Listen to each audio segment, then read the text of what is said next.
I will diverge a bit and come back to Main Street. Since they called me and asked me to do this, I spent a lot of nights awake, thinking about what would I talk about. And what I ended up doing, and I'm going to be probably, not real verbal because I didn't sleep the last 3 nights thinking about all that. Just taking a tour. I just took a tour of Main Street, tour of Lawler, remembering everything, what it looked like when I was growing up. Let me start. What stands out for me is how busy Lawler was. And looking at a lot of displays here, you realize that there was a farm every square mile in the countryside here, and big families. And there was, 5 taverns, 3 grocery stores, it was 3 gas stations, a funeral home. I remember when there were funerals, there'd be lines all the way down here, with people waiting to get into the wake. It was just a really busy place. And all that has changed, of course, since we have big farms now. We don't have all those people living every square mile.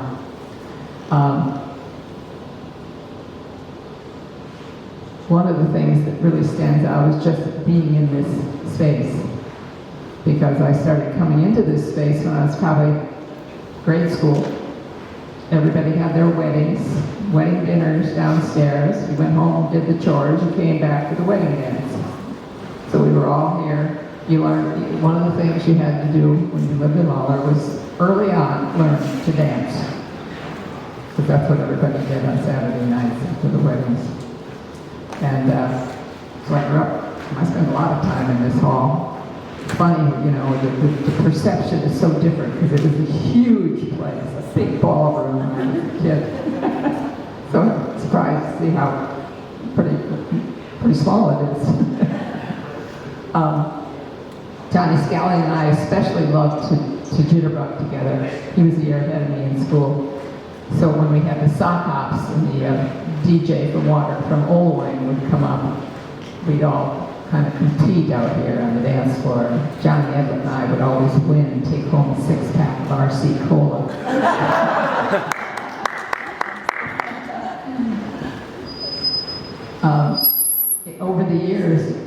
Over recent years, I have come to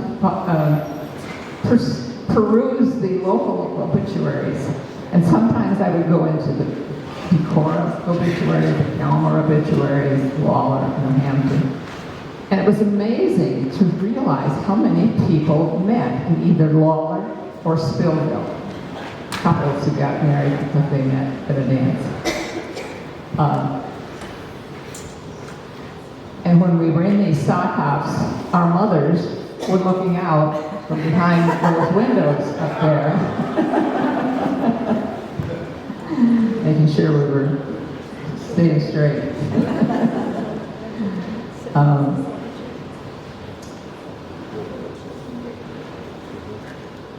When I got to high school, in grade school, I remembered what a big deal it was when we didn't have to take lunches anymore. We had hot lunches at the high school. So we walked across the street from the parochial school to the high school and had home-cooked food. It was great. Don't remember what year that was, but I want to go from there.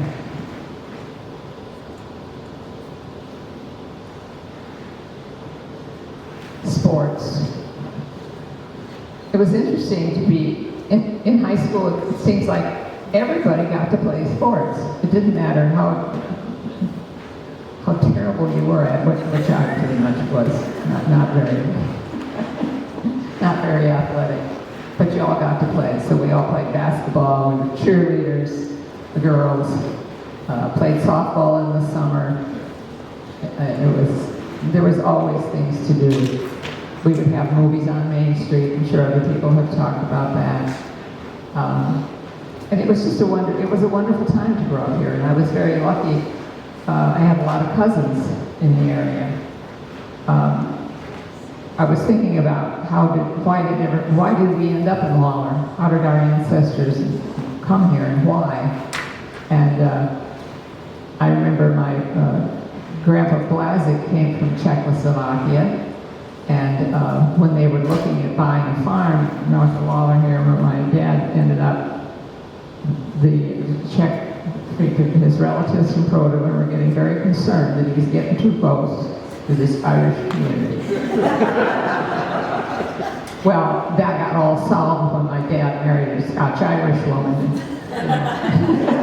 That obliterates all of that kind of differences.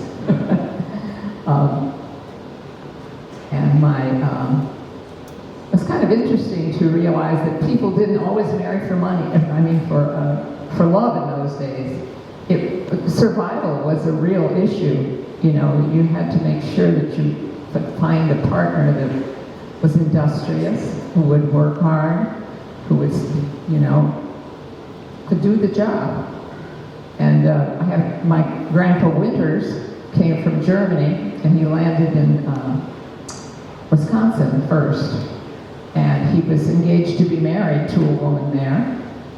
And she came to him and asked him if she could borrow the money to make her wedding dress. And he said, "You've been in this country longer than I have, and if you haven't saved the money to make the wedding dress, I'm not going to marry you." And that was the end of that one. It wasn't all roses.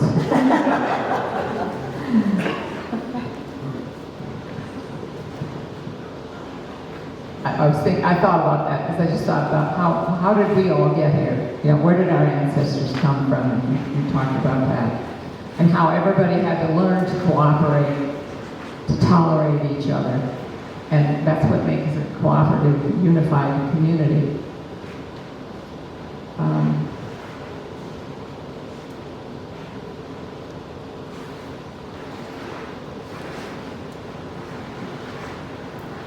I think I covered all I needed to say.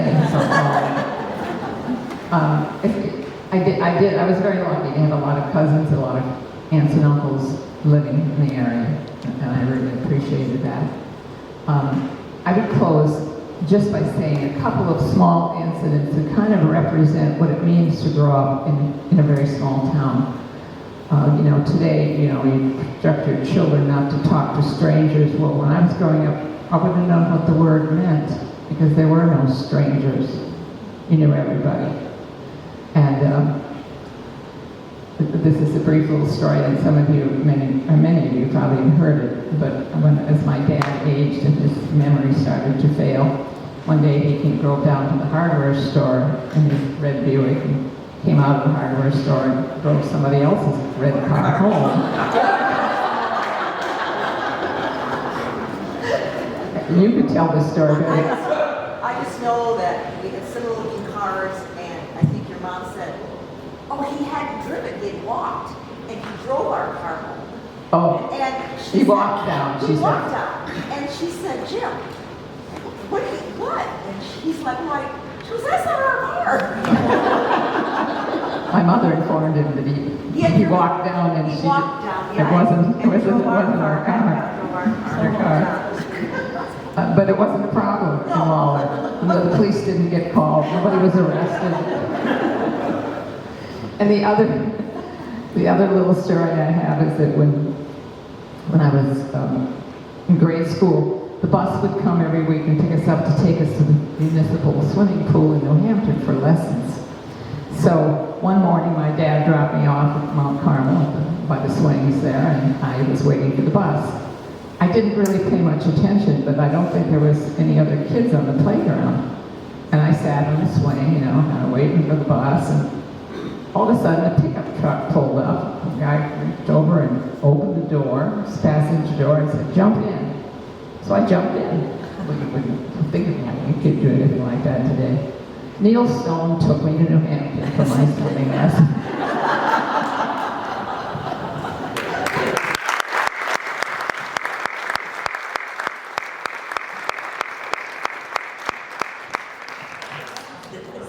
Okay, yes, it's my turn now, huh? But now you gotta compete against these. So anyway, you know, a little closer? Okay, that's why I'm sitting like this. Okay, so anyway, one thing I liked about Lawler, everybody knew every house in Lawler, you knew. And that was a great part of that, you know. And this was my neighborhood right here. And, you know, we had the Timlins and the Costigans and Winters and Armses and Juncos and Glenray Horse. And this was a great neighborhood. And I loved it. And anyway, then, you know, where do you hang out? Okay. Well, a lot of times like at Timlin's taught me how to ride a bicycle. The big boys, they'd get me on the bicycle, I couldn't pedal hardly, and they'd send me down to catch me, turn around, and send me back, you know. And next thing I was going all over town, and I had to have places to get on the bike because I couldn't get on by myself, so I would stop at the water fountain, push my bike to get off, or push my bike there and get on. And then I could go again. So anyway, so that was something else, you know. And then we had the ball diamond down there. We're down there all the time, and the railroad tracks, and camping in Cleet Murray's ground down there, and trying to make some kind of something float down the river so we could ride it. Pretty much most of the times we failed. And then, you know, the Crow Park, you know, we used to be up there all the time, and, you know, playing football and baseball, and in the wintertime, ice skating. And so that was always lots and lots of fun, you know.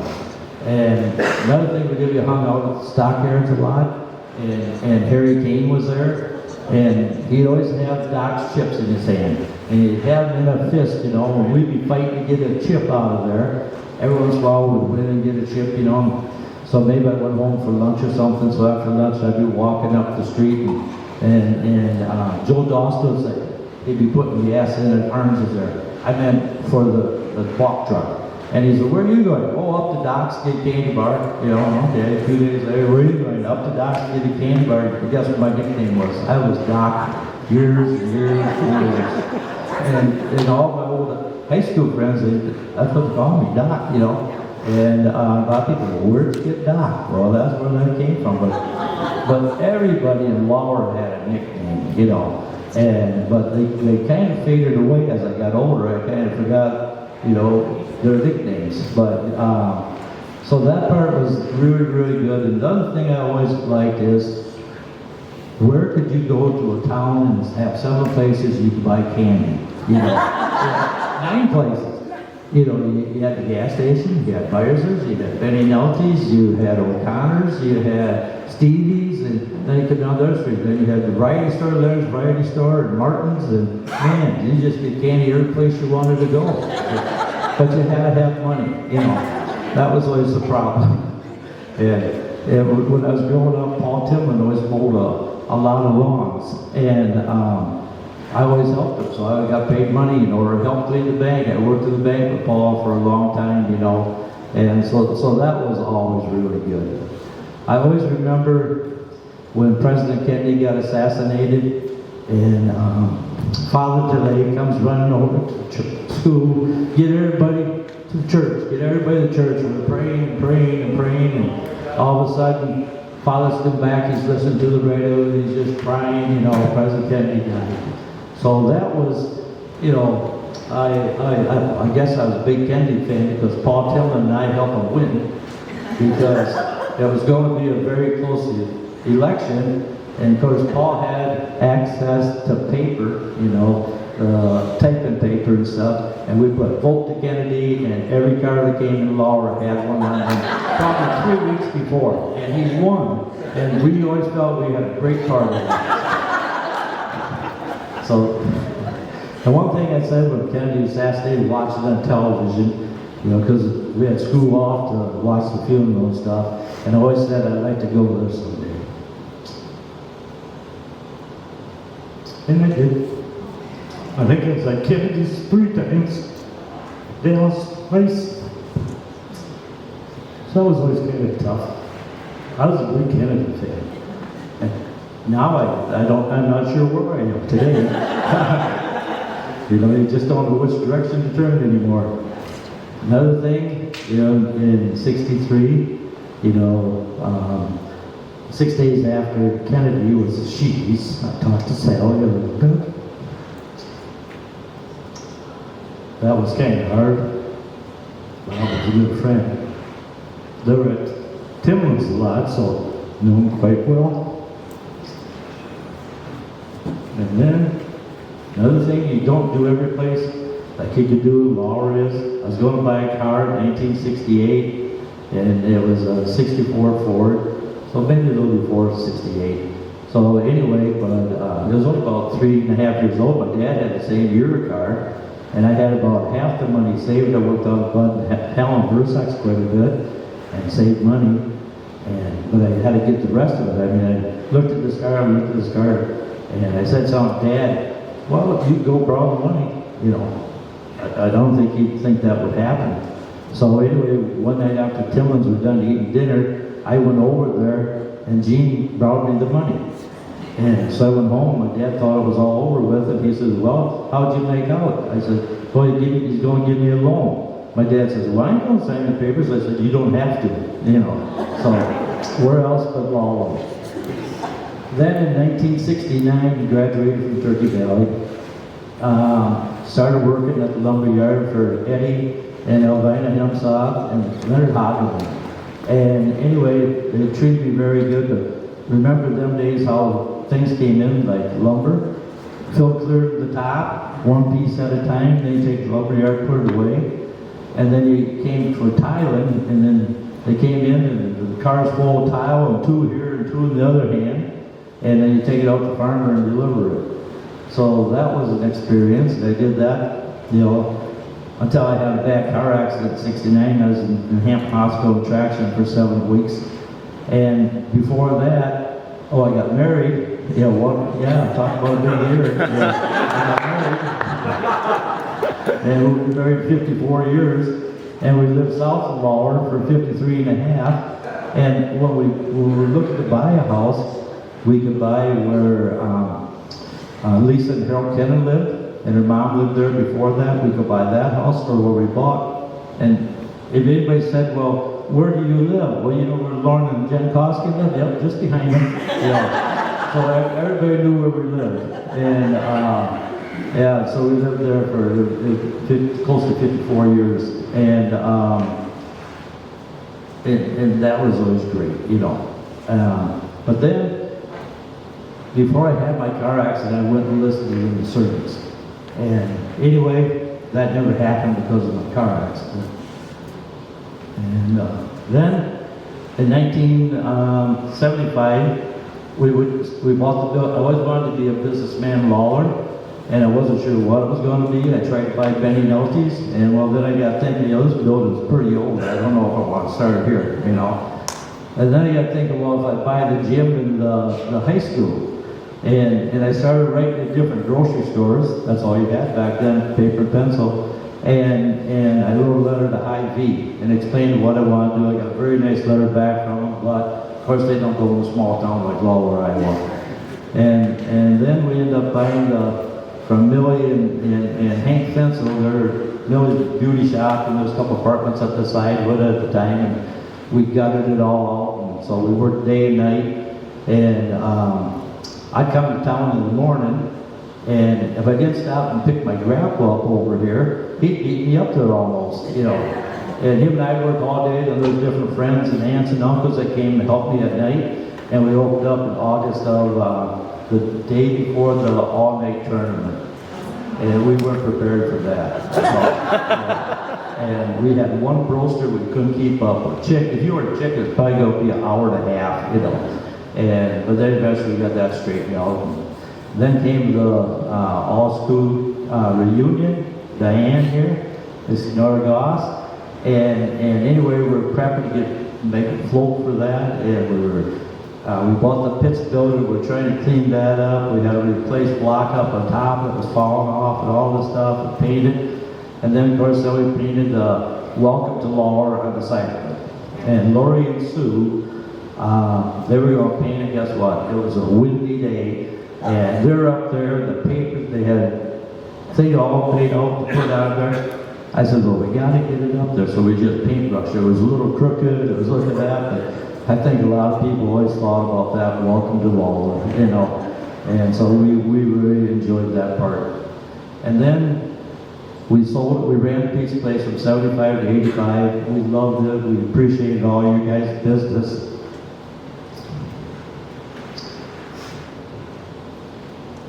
Just see.